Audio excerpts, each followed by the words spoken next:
Ok. Pues buenas tardes a todos. Muchas gracias por acompañarnos en este día. Sean bienvenidos. Este es un espacio preparado especialmente para conversar sobre un tema de relevancia humanitaria de primer nivel. Entonces, pues agradecemos mucho su presencia. El programa de política de drogas justo se dedica a analizar todo ese tipo de fenómenos multifactoriales relacionados con el tráfico de drogas, la violencia y el narcotráfico. Y uno de los principales problemas derivados dentro de esta situación es justamente el asunto de los migrantes y cómo son ellos tratados con extrema violencia a través de estas dinámicas del crimen organizado. Entonces, bueno, muchas de estas situaciones se van a analizar el día de hoy y contamos con la presencia y agradecemos a los participantes de este panel. Les presento inicialmente, nuestra moderadora va a ser Lirio del Carmen Gutiérrez Rivera. Ella nos acompaña de la Universidad Nacional de Colombia, sede Medellín, es profesora asociada del Departamento de Ciencia Política. Sus temas de investigación incluyen la violencia urbana, la seguridad, género y planeación y género y seguridad. Y también ha realizado estudios sobre migración hondureña en el contexto de asilo. Y tiene diversos estudios también en Honduras y en Colombia. Ella nos va a ayudar con la moderación de este evento y bueno, les cedo el tiempo en este momento para que ella nos indique cuál será la dinámica. Y muchas gracias a todos por su presencia.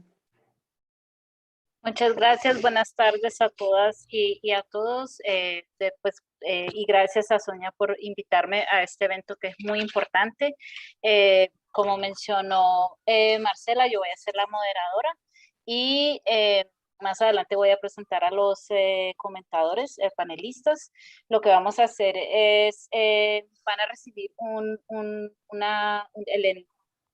el enlace o la liga para poder ver la documental, que va a durar aproximadamente como, si no estoy mal, como 70 minutos, y luego nos vamos a volver a ver acá a las 2:15 hora pues mexicana. Yo estoy en Colombia, entonces es otro tiempo para mí. Seguidamente de eso vamos a entrar a hacer como la discusión y los comentarios del documental. Pueden escribir sus preguntas y comentarios en el chat y donde encuentran ahí en el Q&A que aparece en su pantalla, y yo voy a estar revisando y estar como pendiente de sus comentarios, preguntas, para pasárselos a los panelistas. Listo, esa es como la dinámica que tenemos para el comentario. Esto va a durar aproximadamente 1 hora, si no estoy mal. Y nada, yo voy a estar como organizando y moderando esta discusión. Muchas gracias. Gracias. Ya tienen la liga en el chat. Ya pueden ingresar a ella, por favor, y nos vemos en 1 hora por acá de nuevo, para que podamos mientras gozar de esta increíble producción. Gracias. Creo que, bueno, ya pues son las 2:15 de la tarde, y espero que hayan podido tener la oportunidad de ver el documental The Vertical Border, cuya directora es Sonia Wolf. Voy a empezar el conversatorio. Voy a primero a presentar a los panelistas. Voy a empezar por la directora del documental. Sonia Wolf es doctora en política internacional por la Universidad de Aberystwyth de Reino Unido. Es profesora investigadora adscrita al programa de política de drogas del Centro de Investigación y Docencias Económicas, CIDE, en México. Se ha desempeñado como investigadora en el Instituto Tecnológico Autónomo de México, ITAM, la Universidad Nacional Autónoma de México y el Instituto para la Seguridad y la Democracia. Sus intereses de investigación se centran en la violencia, la seguridad y la migración, especialmente en México y América. Es autora del libro Mano Dura, The Politics of Gun Control in El Salvador, de la Universidad de la editorial de la Universidad de Texas, en Austin, si no estoy mal. Bueno, primero felicitar a Sonia por este trabajo tan importante que ella está haciendo, pues ahorita vamos a hablar sobre ello. Quiero presentar a las personas que van a comentar este importante trabajo. Tengo a Maxime Pluinet, es oriundo de Toulon, Francia, se graduó en la maestría de Relaciones Internacionales del Instituto de Estudios Políticos de Toulouse. Desde 2019 trabaja como oficial de creación de contenido para Habesha. Fue director de fotografía para el documental web El Día de mi Suerte, My Day Will Come, que narra la vida de una joven hondureña inscrita en el programa Migrant Protection Protocols en México, en Tijuana. Y desde 2021 trabaja también como periodista para el medio digital libanés Easy Beirut. Bienvenido a este panel, a este conversatorio. Y otro panelista que tenemos para este conversatorio es Ismael Moreno, muy conocido como el Padre Melo. Es un sacerdote jesuita y activista de derechos humanos en su natal Honduras. Dirige Radio Progreso y ERIC, que es el equipo de reflexión, investigación y comunicación, y cuyo trabajo abarca la programación radial de base, la capacitación en derechos humanos, la organización comunitaria y la formación de liderazgos para el cambio social. Radio Progreso fue clausurada por las Fuerzas Armadas en el contexto del golpe de Estado en Honduras en junio de 2009. Desde entonces los empleados de ERIC Radio Progreso han recibido amenazas de muerte. El Padre Moreno ha hablado sobre la situación de derechos humanos en Honduras ante el Congreso de Estados Unidos.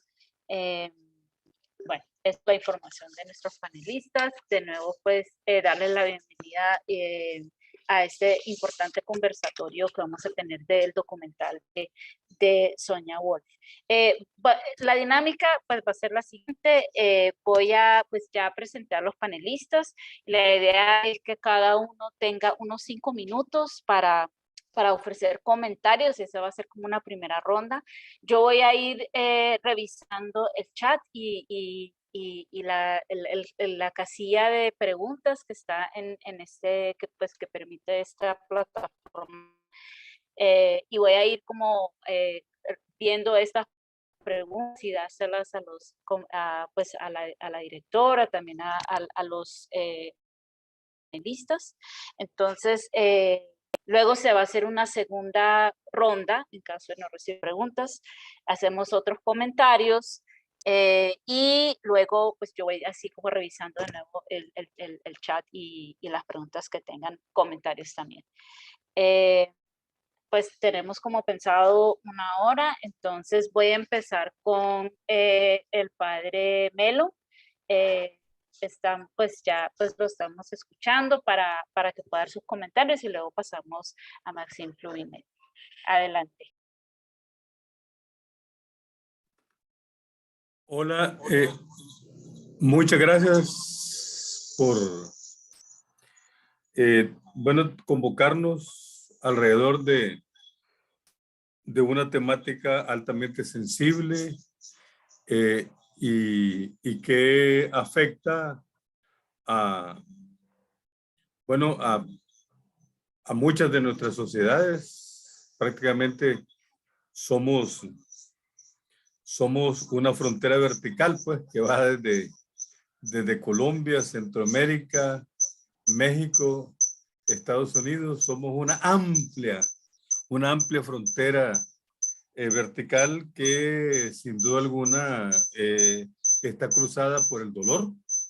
La frontera vertical es fundamentalmente una expresión diversa de dolores y de angustias, y que tiene que ver al final de cuentas con políticas discriminatorias que se sustentan en la seguridad, que se sustentan en la militarización y que tienen siempre a las poblaciones que caminan por esa frontera vertical, siempre se tienen como sospechosas y hay una relación, por lo tanto, de sospecha y se ve como amenaza, como muy bien aparece en el documental. Y quiero yo decir que el documental no hace sino recoger magistralmente y profesionalmente, recoger los vaivenes y las diversas dinámicas que le dan consistencia a este enorme camino de la frontera vertical. Creo que es un documental muy bien logrado, muy profesionalmente trabajado, y que yo animaría, como de entrada y como cierre de este primer comentario, yo animaría a que sea un instrumento de trabajo. Yo mientras lo estuve viendo,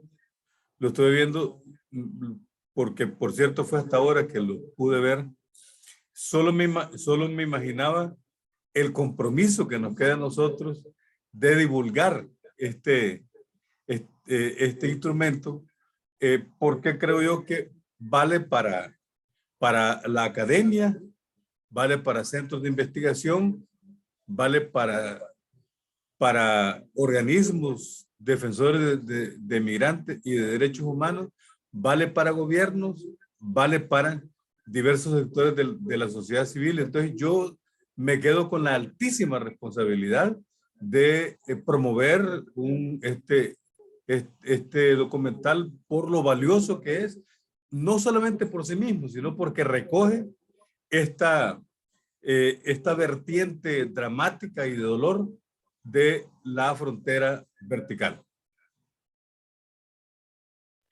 Muchas gracias, Padre Melo.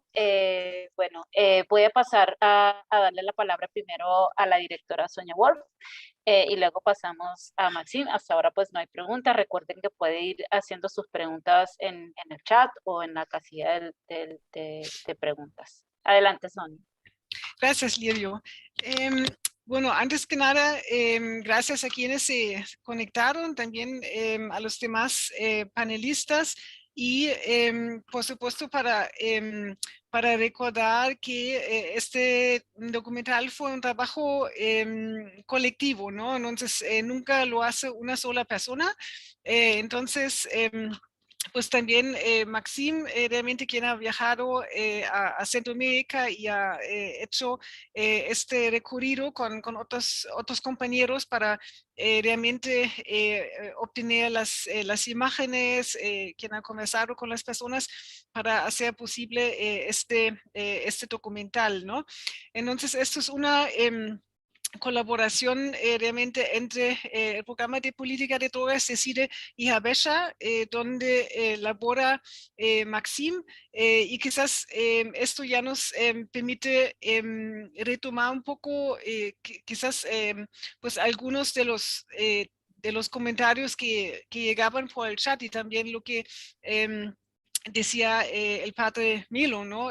Simplemente pues para comentarles un poco por qué decidimos hacer este documental y que sigue, ¿no? Hacia dónde pues pueda avanzar este trabajo, ¿no?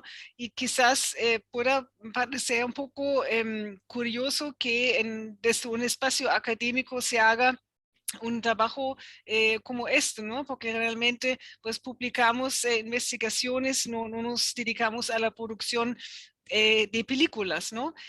Pero realmente había varias razones, ¿no? Para hacerlo de esta manera. Entonces, brevemente, pues tiene en parte que ver con el contenido, con la historia que quisimos contar, que es en parte sobre lo que llamamos la migración forzada. Es decir, quisimos ampliar el tema de la discusión para no estar hablando únicamente de personas desplazadas internamente o de personas refugiadas, sino quisimos realmente usar este término de la migración forzada porque realmente la población que tiene que salirse de sus países y que tiene necesidades de asistencia humanitaria y de protección internacional es mucho más amplia, ¿no? Entonces, este documental nos permite ver de alguna manera por qué la gente pues tiene que irse de sus países, ¿no? Pero también lo que sucede en México, ¿no? Entonces, gran parte del documental se desarrolla en México. Esto no es así únicamente porque, digamos, el equipo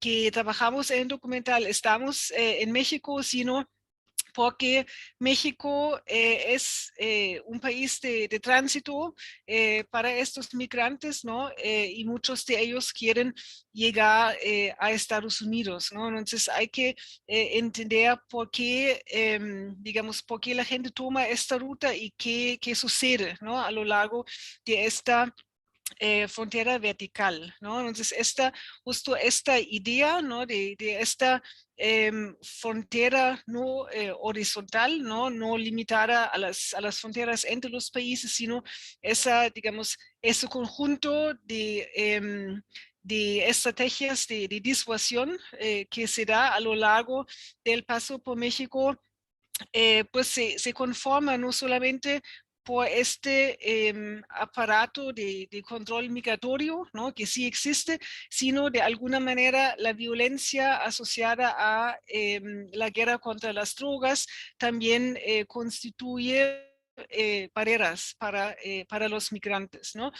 Entonces, seguramente surgen muchas preguntas sobre México ha estado tratando a los migrantes no solamente para contener esta migración, sino que realmente qué respuestas, qué alternativas puede ofrecer a estos migrantes, ¿no? Vimos, por ejemplo, en el documental que pues cada vez más personas solicitan asilo en México, pero de alguna manera México se ha convertido en lo que se podría llamar una sala de espera, ¿no? Entonces mucha gente quiere pasar por México, pero de alguna manera contra su voluntad se queda en México o porque no logra cruzar la frontera con Estados Unidos o porque el trámite de asilo simplemente es muy largo, ¿no?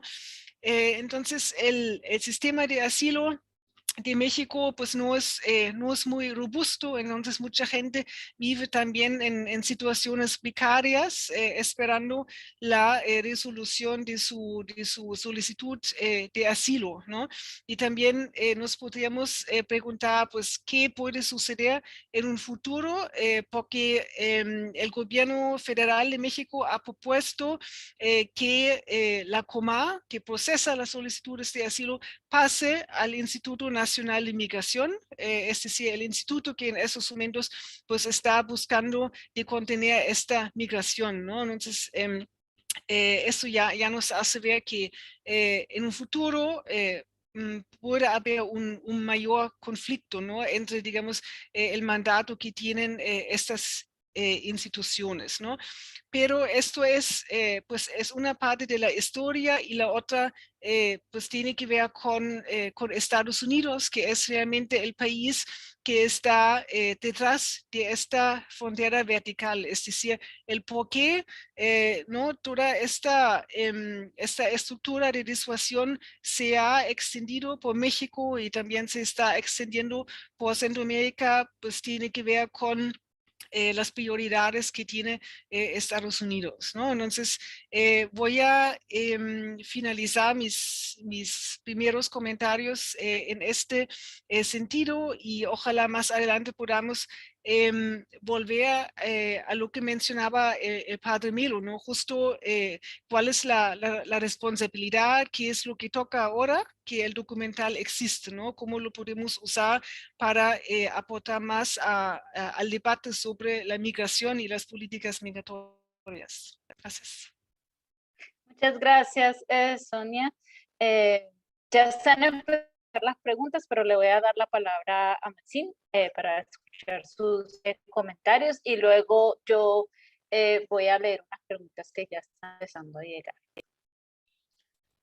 Gracias, Lirio. Pues buenas tardes a todos. Gracias a las personas que ya están preguntando cosas, en particular a la compañera María Fernanda Ruiz, que también participó en el documental muy generosamente compartiendo unas fotos del campo del Chaparral en la frontera norte para la escena de Tijuana.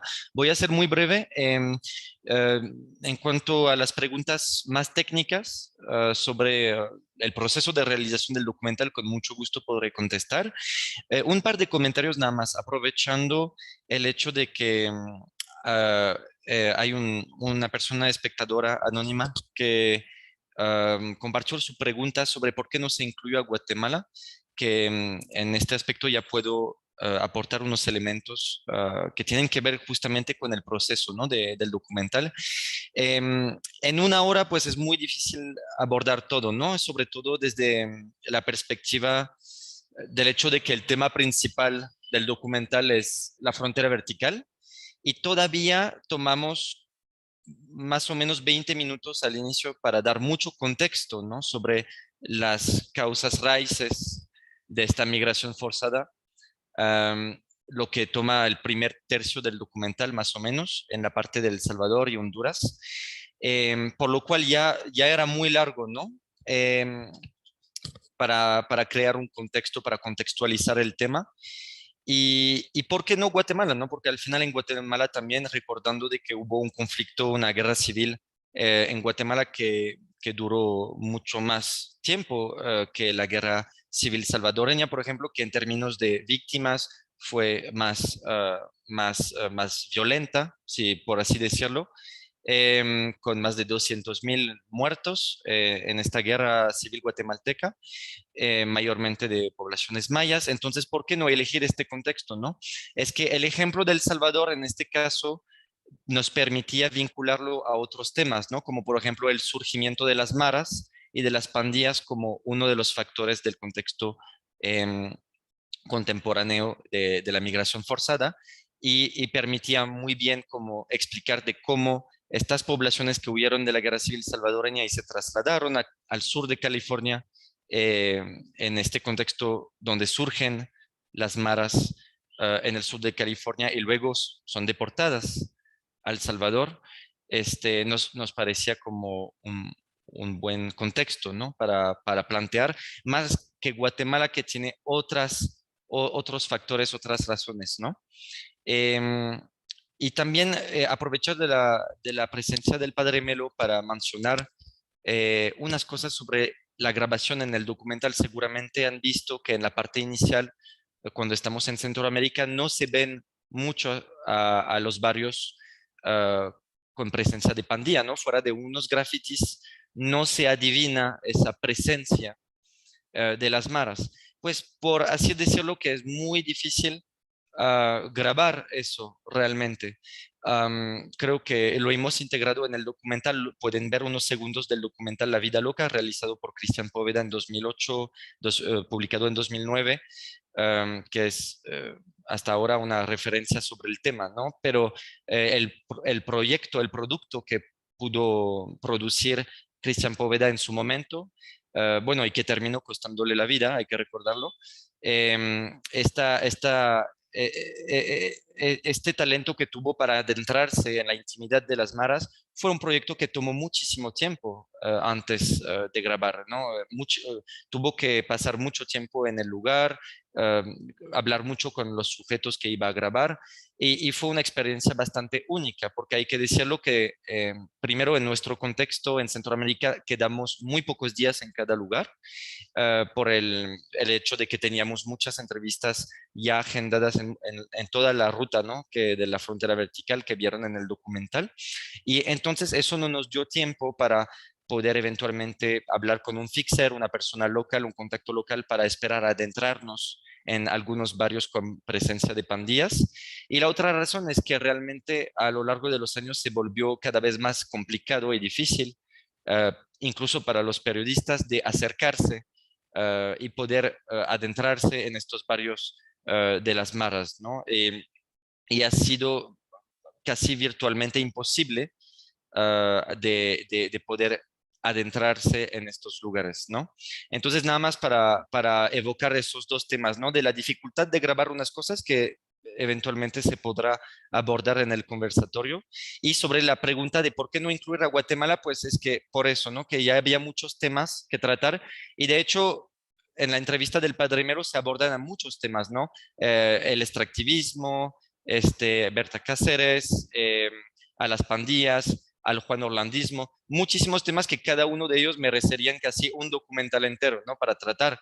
Entonces era cuestión nada más de dar índices sobre varios temas, varias causas estructurales de la violencia estructural en Centroamérica y eventualmente pues que la gente pueda investigar más sobre tal o tal tema mencionado que le parece interesante, ¿no? Entonces sería todo por mi parte y espero contestar después a la pregunta de María Fernando Ruiz. Muchas gracias, Maxim. Bueno, Maxim ya empezó contestando una de las preguntas que fue el que sobre el tema de Guatemala, pues ya él como que amplió sobre eso. Voy a empezar por la primera pregunta que es de María Fernanda Ruiz, y ella pregunta, ¿qué sucede ahora con esta frontera vertical? En el caso de México, ante la situación migrante de otras poblaciones, como la ucraniana, que está llegando a la frontera norte debido al conflicto actual, ¿esa frontera vertical funciona igual? ¿Cuál es su opinión ante ello? Esa es la primera pregunta pues, que tenemos hasta ahora en el casillero de preguntas. Entonces, no, Sonia, si quieres como empezar a hablar sobre esto y si los demás también quieren pues aportar en esta pregunta. De acuerdo. La frontera vertical, tal como existe, va a seguir funcionando de esta manera, pero siempre para ciertas poblaciones migrantes, ¿no? Entonces lo vemos en el caso de México, pero también en otras partes del mundo que los países no tratan de la misma manera a los migrantes y refugiados, ¿no? Entonces depende un poco del perfil de los migrantes, pero también de los países de origen, ¿no? Entonces justo ahora vemos esta disparidad porque Rusia es percibido como un país hostil porque ha invadido a otro país y justo en esos momentos pues hay mucha solidaridad, ¿no? Hacia la gente que está huyendo de Ucrania, ¿no? Entonces Estados Unidos también ha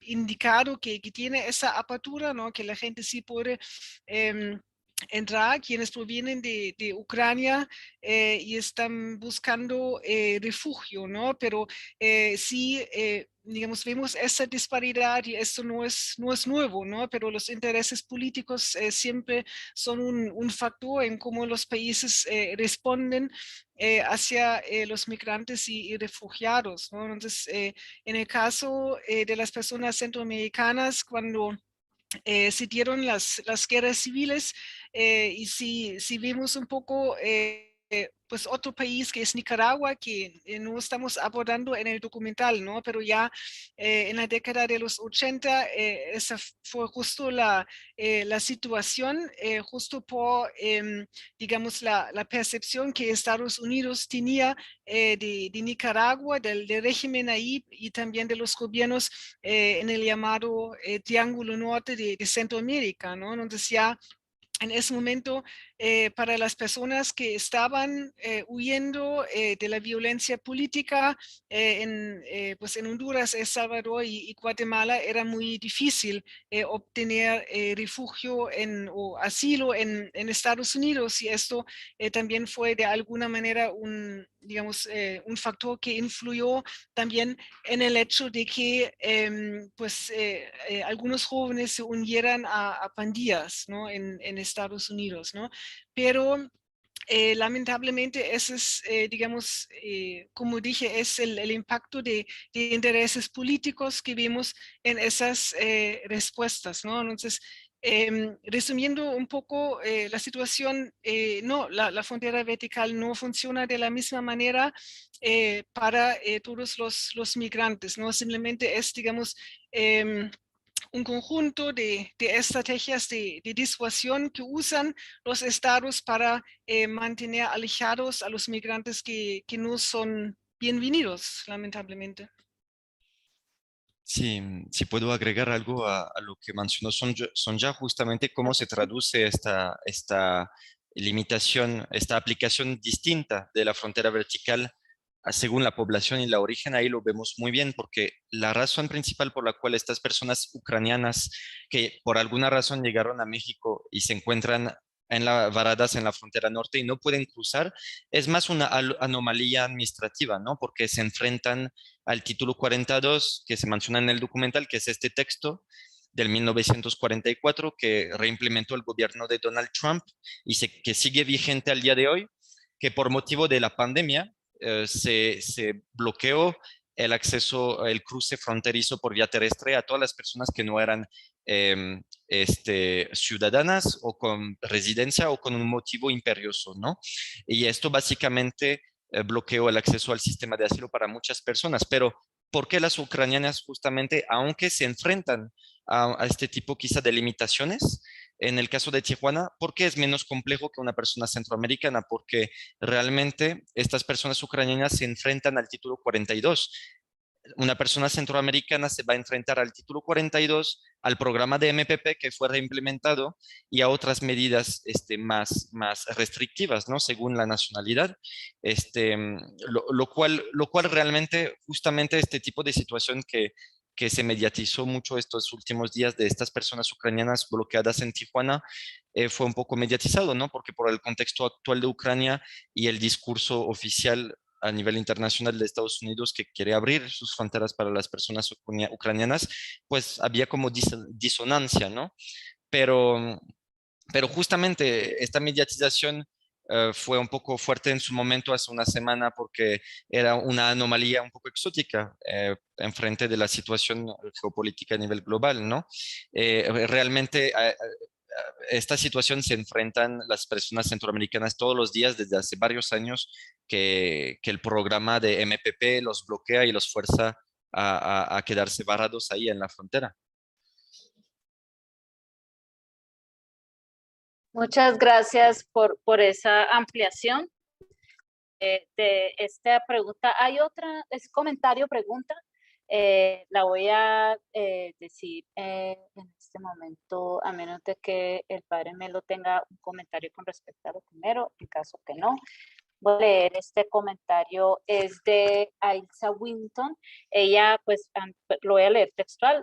Felicidades, da las felicidades a Sonia, al equipo por ese trabajo de tan alta calidad, que junta con conocimientos profundos, perdidas, gratamente críticas y frescas, y que le parece que logra dar una perspectiva clara, pero que a la vez refleja la compleja historicidad de toda la problemática relacionada la violencia y movilidad humana desde una perspectiva regional, además.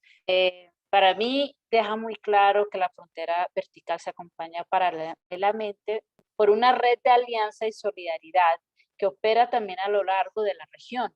Reconozco lo difícil que habría sido filmar en estos contextos sobre estos temas en tiempos difíciles por pandemia, etcétera, y da sus reconocimientos. Y la pregunta que ella hace directamente a Sonia es, ¿qué hubieras distinto ahora que tienes un poco de distancia del documental?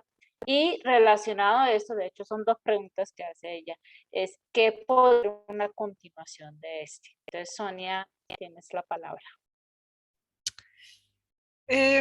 Pues todos los trabajos nos dejan aprendizajes, ¿no? Entonces, el documental, pues fue un proceso muy, muy interesante, creo que para todas las personas que hemos trabajado en esto.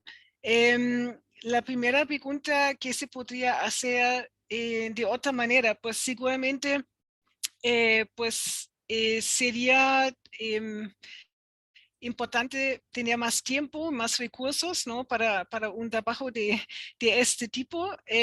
Creo que con todas las limitaciones que tuvimos, hemos logrado un muy buen trabajo. Por lo menos yo me siento muy satisfecha con lo que logramos, ¿no?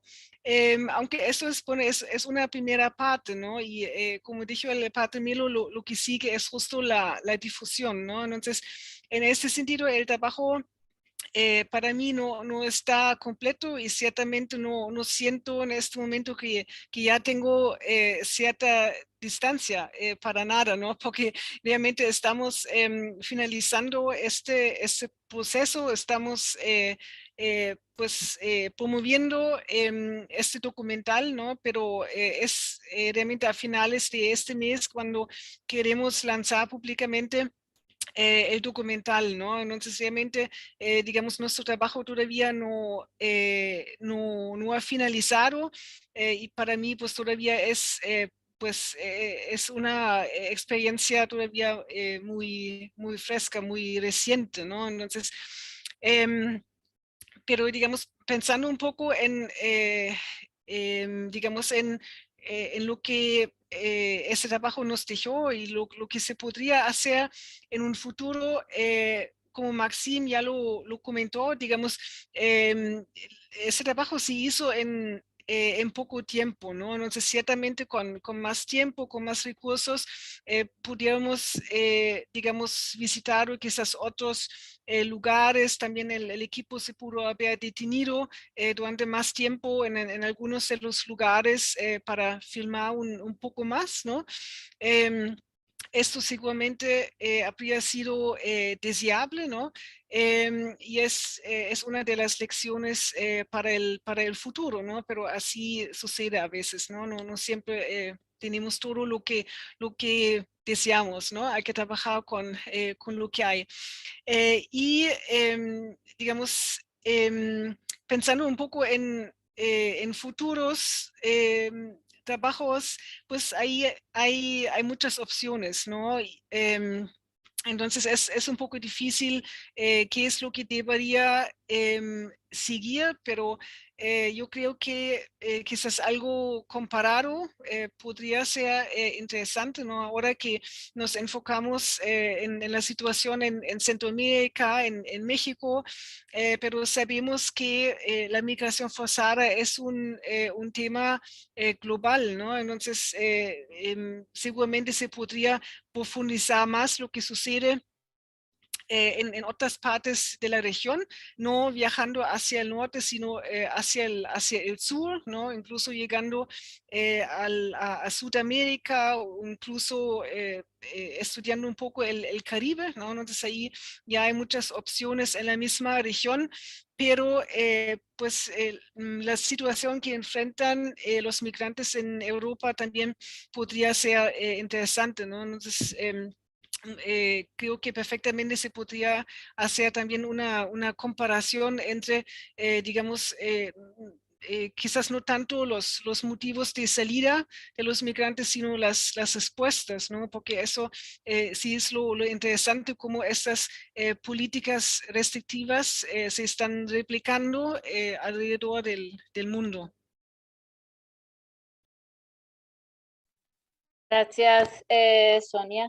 Bueno, hasta ahora no tengo más preguntas en el chat o en la casilla, pues pasamos entonces a la segunda ronda de comentarios. Entonces, pues invito al padre Melo si quiere como ampliar algo más sobre este documental o ya con base en la discusión que se ha venido dando y de luego pasamos a Maxim. Padre Melo, le doy la palabra.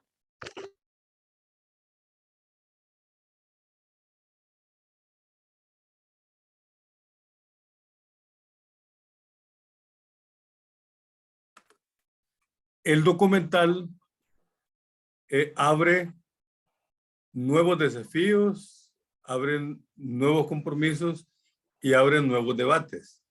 Ya Sonia y Maxim lo han advertido. Porque el tema de la frontera vertical es un tema que es dinamizador, está en desarrollo. O sea, surgió ciertamente en México a raíz de el aumento de la amenaza para los migrantes, pero también con la solidaridad del pueblo mexicano para con los migrantes centroamericanos, fundamentalmente del Triángulo Norte, y que se agudizó con el crimen organizado, pues con todo el tema de la extorsión, etcétera. Entonces, la frontera vertical es dinámica y ahora creo que tenemos la perspectiva de ampliarla, porque como ya lo dijeron ustedes, la frontera vertical que nació en México y está íntimamente vinculada con Centroamérica, particularmente el Triángulo Norte, ahora también es haitiana. Y también va avanzando hacia ser transnacional en el sentido bueno, pueblos de África, etcétera, probablemente, bueno, ya están cruzando, buscando la frontera norte, recorriendo esa frontera vertical. En ese sentido, creo yo que el documental es apenas el arranque de una realidad que se va a ir profundizando. Y por lo tanto el documental mismo hay que verlo como dinamizador, como provocador y como animador también de debate y de propuestas. Esto es lo que yo veo. Disculpen que yo insista, este trabajo es extraordinario, es decir, esa combinación entre testimonios y análisis.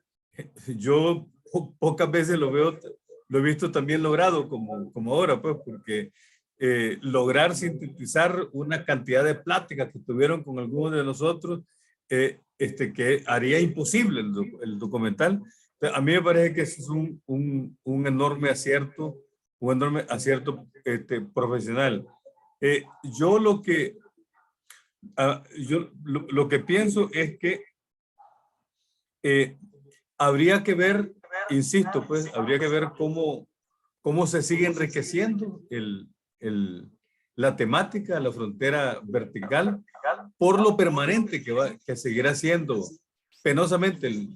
Y porque además, a mí me parece que uno de los mayores logros profesionales del documental es que logran presentarnos análisis y testimonio sin caer en el morbo.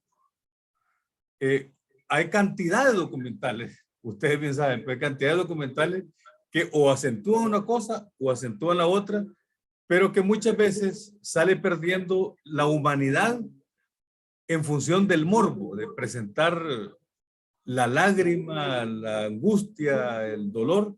Y sin embargo, en este documental creo que ustedes tuvieron mucho cuidado en evitar el morbo y sin embargo presentar la realidad dramática de los migrantes como resultado de esa migración forzada. Por consiguiente, yo quiero seguir animando a que aprovechemos este documental. Creo que en este momento la tarea mayor es, insisto, como dije en mi intervención anterior, en la divulgación del mismo.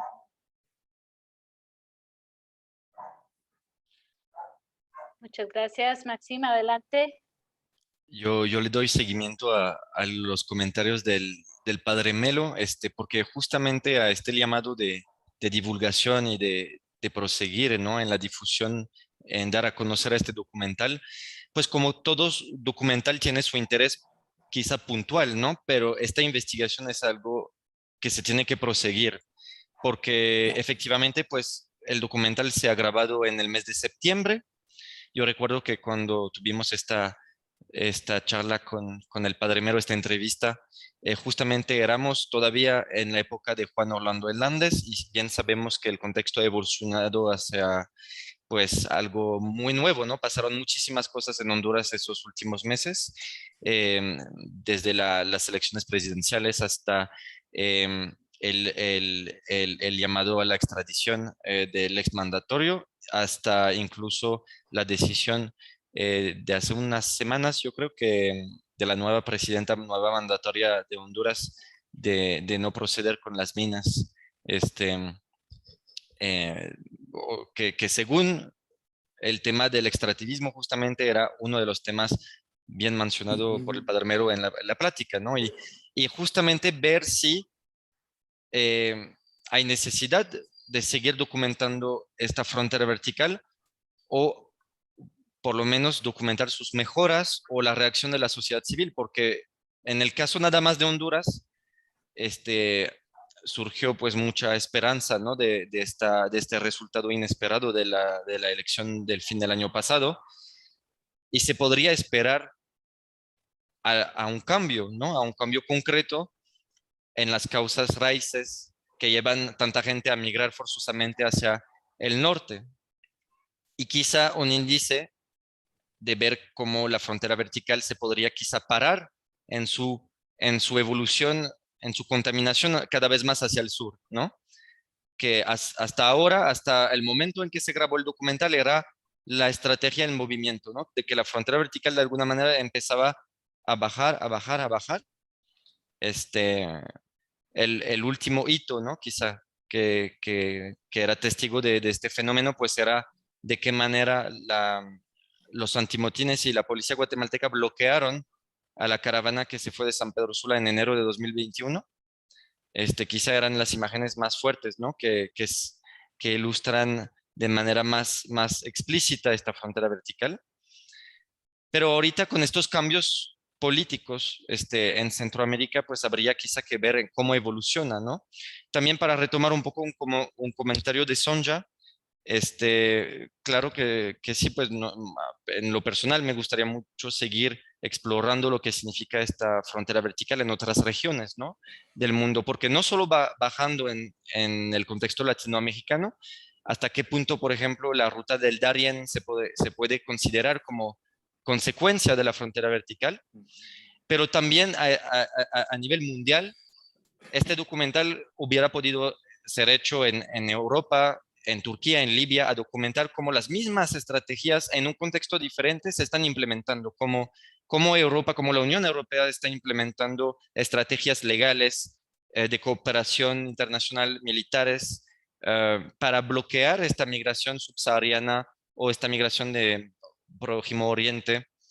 Y con todo este debate que se está desarrollando ahorita, ¿no? De cómo en apenas una semana, pues hay más de 2.3 millones de personas que huyeron de la guerra en Ucrania, que más que una invasión ya es una guerra, y más de 2.3 millones hasta ahora fueron bienvenidas en la Unión, bueno, en Europa o en la Unión Europea, mientras que en 2015 yo recuerdo que hablábamos de crisis migratoria, de ola, de invasión migratoria, de ola migratoria, de crisis migratoria, y eran 1.4 millones de sirios, ¿no? Que de hecho, fuera del ejemplo alemán, ¿no? Donde llegó más o menos un poco menos de 1 millón, realmente la respuesta de la Unión Europea fue muy raquítica, muy limitada. Y justamente, pues, nada más para mencionar e insistir también que el tema de la frontera vertical es global y ahorita lo hemos tratado de enseñar desde un cierto lado, ¿no? Contando México como un estado tampón, pero estoy seguro que en otros espacios en Latinoamérica o en otros espacios en el mundo se puede documentar estos fenómenos y tener una visión más global en términos de soluciones también, ¿no? De reacción de la sociedad civil, de alianza de la sociedad civil, de iniciativas como la de Abella que está presentado en el documental en la cual trabajo, que trata de tener una respuesta internacional desde la sociedad civil mexicana. Es una organización a vocación internacional, no es solamente más allá de los albergues, de actores como los albergues, que tienen una ayuda más puntual, más inmediata, y pensar a una solución desde la sociedad civil a más largo plazo, ¿no? Que también tiene como defecto, pues, de de ser más especializada, ¿no? Abella tiene un público muy limitado, que es las personas refugiadas que desean estudiar educación superior, pero justamente multiplicar estas respuestas desde la sociedad civil de cada sociedad a vocación internacional. Sería todo. Muchas gracias por tus pues, comentarios. No hay hasta ahora nuevas preguntas o comentarios en el chat ni en la casilla de preguntas y respuestas, pero bueno, escuchando la discusión, yo pues tengo pues una pregunta. Yo sé que, bueno, yo estoy de acuerdo con lo que está diciendo Maxim, que esta frontera vertical no se limita a ese flujo de centroamericanos a Estados Unidos. O sea, uno lo puede realmente empezar a ver como en otras partes del mundo y él pues ilustró claramente como otros lugares. Bueno, yo vivo en Colombia y Colombia se ha convertido en un paso pues de personas de Haití, de África y bueno, ni hablar de la migración venezolana, ¿no? Y bueno, la respuesta del gobierno, en este caso colombiano, ha sido muy criticada por miembros de la sociedad civil. Pero la pregunta que tengo es, Sonia, es con respecto a, bueno, yo que la migración de Centroamérica, y en particular de El Salvador, Honduras, que es donde se centra más como el documental, yo sé que Guatemala entra ahí, ha ido cambiando, ¿no? O sea, digamos, claro, tradicionalmente ha sido hacia Estados Unidos, bueno, principalmente Estados Unidos, pero yo he notado en los últimos años una cantidad que se van para España. Y bueno, no sé, yo sé que no es el tema del documental, pero ¿cómo estás viendo, o sea, cómo esa frontera vertical se podría, o sea, si se puede pensar en esa frontera vertical a España? Es que es impresionante la cantidad de hondureños que van a España a quedarse a hacer trabajos de cuidado principalmente, son mujeres la mayoría, y bueno, obviamente las condiciones en España son distintas a las de Estados Unidos, pero bueno, no está europea. No sé qué comentario o cómo podrías ampliar cómo es esto lo que tienes de tu documental en este nuevo patrón migratorio que yo veo que se está dando en la región. Sí, eso es una buena pregunta. De hecho, es algo que también se había mencionado justo en una investigación anterior que hicimos, ¿no? Y que al final dio lugar a este documental. No estoy segura si en este momento diría que es un nuevo patrón. Ciertamente las personas siempre están buscando pues su manera de salir de una situación difícil, ¿no? Entonces, pues cada vez más personas se están también dando cuenta que a lo mejor en otros países la entrada puede ser un poco más fácil o quizás hay oportunidades que no se presentan en la ruta tradicional, ¿no? Ciertamente lo que comentas es sobre todo personas de Honduras nos mencionaron este punto en la investigación y sí se notaban también esas diferencias entre oportunidades para hombres y para mujeres, ¿no? Entonces efectivamente parece que hay cierta demanda para la labor de mujeres, digamos un poco lo atractivo de la migración hacia España para las personas que lograron reunir los recursos para hacer este viaje por vía aérea, era, digamos, esa demanda laboral, ¿no? Pero ciertamente era más fácil para las mujeres, ¿no? Trabajar quizás en la limpieza o el cuidado de personas, ya para los hombres no era tan fácil, ¿no? Entonces, se me hace que quizás las estrategias de disuasión se enfocan más en las rutas que buscan muchos migrantes, ¿no? Entonces, por vía aérea, digamos, esa no es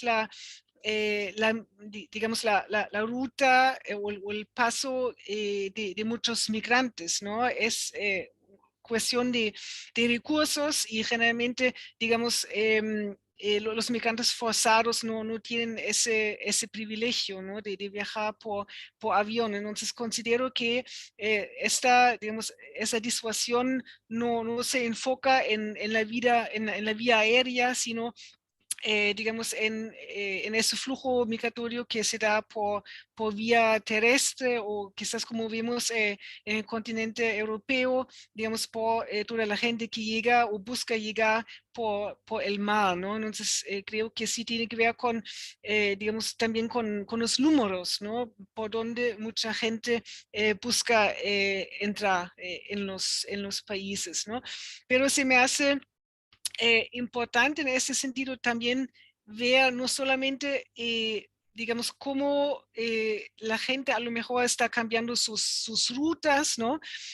Sino también lo que sucede cuando la gente ya llega, ¿no? a su destino, ¿no? Y lo que nos comentaban las personas, y eso es, digamos, una situación que se puede dar en México y también se puede dar en Estados Unidos o en España, es realmente las oportunidades que la gente encuentra al final, ¿no? Quizás con una mirada, digamos, comparada, se podría decir que las oportunidades en Estados Unidos o en Europa son mayores que en Centroamérica, por ejemplo, ¿no? Pero creo que la gente llega con ciertas expectativas y pues ¿qué sucede luego cuando la gente se da cuenta que a lo mejor las oportunidades no son las que se esperaban, ¿no? Entonces, en ese sentido, sobre todo para los hombres hondureños, ¿no? Parecía ser un tanto difícil, ¿no? Realmente acceder a estas oportunidades en España, ¿no? Y quizás eso también nos podría hacer reflexionar sobre la situación de personas jóvenes, porque justo en España y también en Italia, pues ya desde hace mucho tiempo, ¿no? También se comenta la existencia de las llamadas pandillas juveniles latinas, ¿no? Aunque pues también han tenido su auge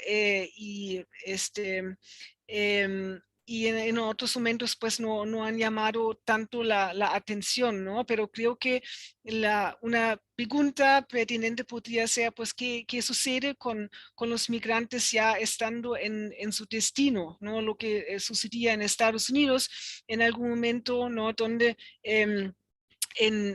pues en muchos barrios de inmigrantes, pues también surgieron pandillas, no porque las pandillas, ¿no? Intrínsecamente están vinculadas a los inmigrantes, sino por las condiciones de marginalidad que viven muchos inmigrantes, ¿no? En distintos países, ¿no? Entonces, creo que esto también podría ser interesante ver un poco, pues, no solo cuáles son los obstáculos realmente para salir de los países de origen, llegar a ciertos destinos, sino luego cuáles son realmente las posibilidades de acceder a sus derechos básicos, ¿no? Como lo había comentado al inicio en el caso de México, donde la gente puede solicitar asilo, ¿no? También hay personas centroamericanas que han intentado obtener asilo en Nicaragua, por ejemplo, y según lo que comenta la gente, pues es relativamente fácil obtener asilo en Nicaragua, pero luego las personas no encuentran trabajo, ¿no? Entonces, realmente son muchos elementos que la gente tiene que valorar, ¿no? Y por eso creo que Estados Unidos todavía sigue siendo un destino importante para los migrantes. Gracias.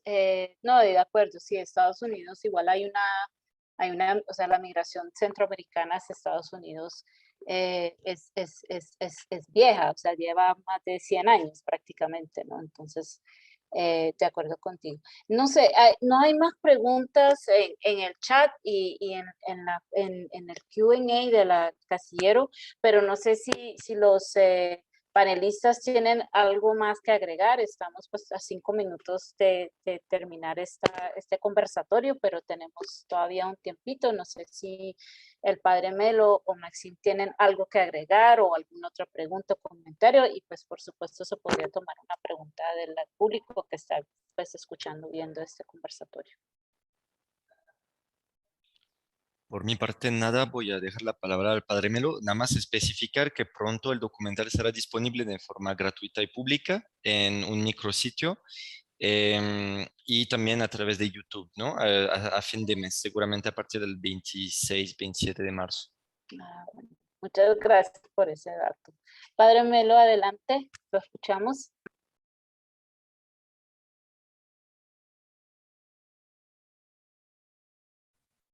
Su micrófono está... Sí, no lo escuchamos.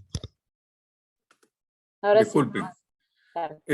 Solo quiero acentuar, aunque también ya lo advierte el documental, que en la frontera vertical,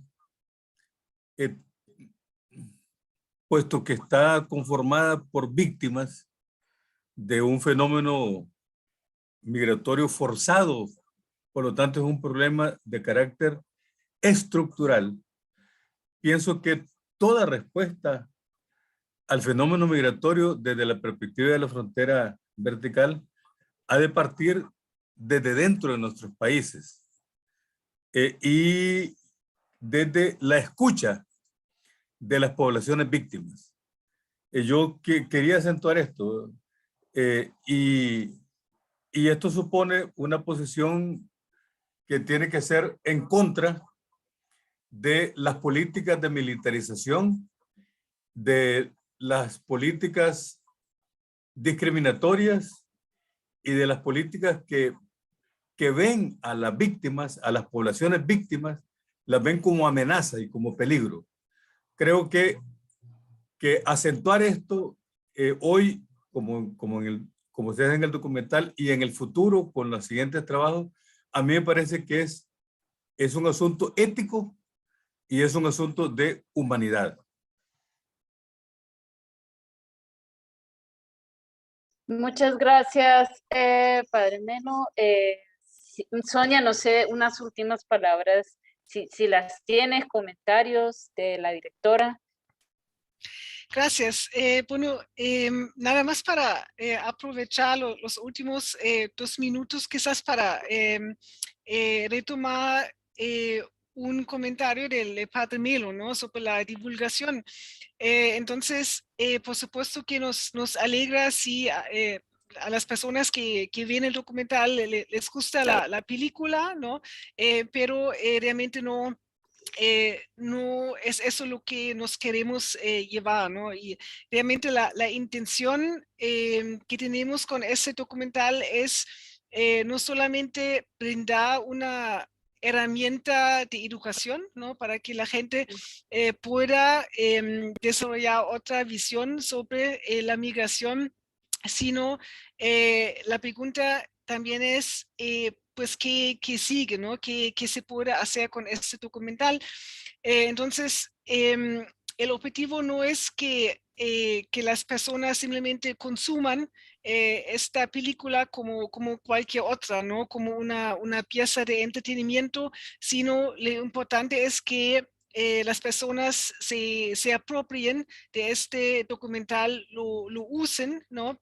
Para la discusión y para impulsar cambios. Generalmente cuando presentamos análisis de la migración o de la situación en Centroamérica, una pregunta que siempre surge es sobre las recomendaciones, ¿no? En términos de políticas públicas.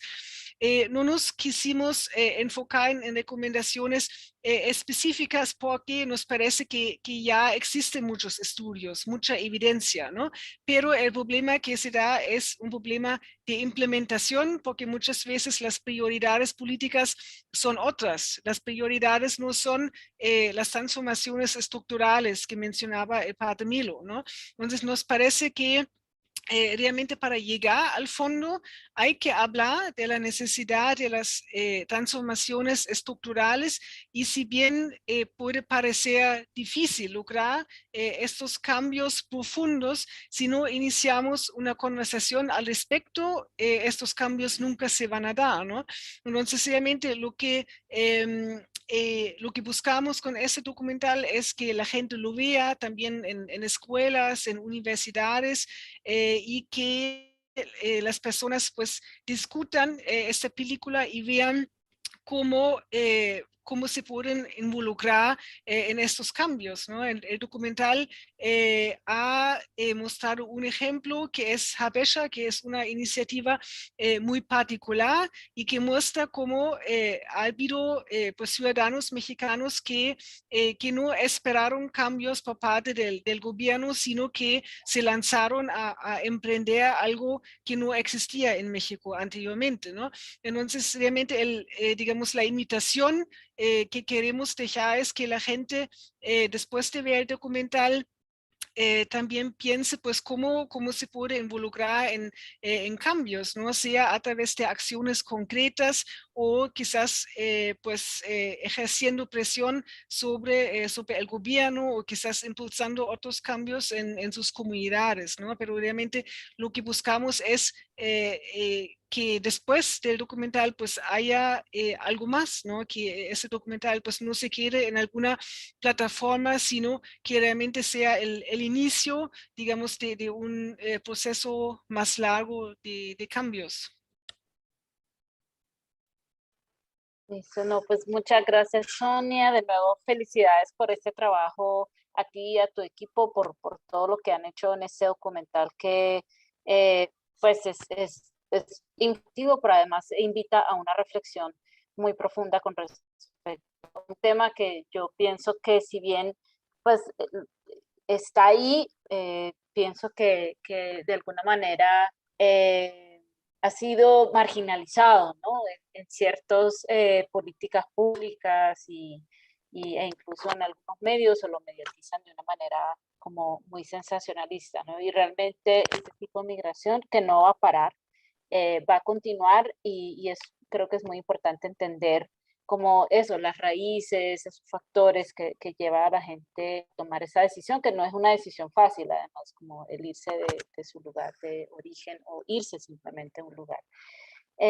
Pues llegó una pregunta muy a última hora, pero no sé, creo que ya no hay tiempo para ello. En todo caso, pues agradecer al público por estar con nosotros, por ver este documental. Muchas gracias, les deseo a todos y a todas una feliz tarde. Muchas gracias. Hasta luego, muchas gracias.